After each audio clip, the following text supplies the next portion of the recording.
आइए छत्तीसगढ़ के पावन भूइया माँ विराजित माँ कौशल्या के कोरा में बैठ करके रामचरितमानस के सुनैया आप सबो श्रद्धालु भक्त मल्ला रागनी मानस मंडली ग्राम मोड़ेकेरा जयजयपुर जिला शक्ति के डहाले सादा प्रणाम जय जोहार जात हवे प्रणाम स्वीकार करिहा।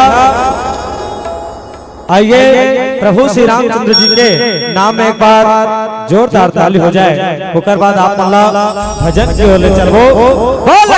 रामचंद्र की जयकारा की आवाज बिल्कुल भी कम है। काबर यहाँ पर राम भक्त सब के सब बैठे हैं और कहते हैं भक्तों वो खेत खेत ही क्या जिसमें धान की बाली ना हो, वो खेत खेत ही क्या जिसमें धान की बाली ना हो, वो महफिल महफिल ही क्या जिसमें राम के नाम में ताली ना हो, ताली ना हो, ताली ना हो। रामचंद्र की और सबके हाथ ऊपर होना चाहिए ना।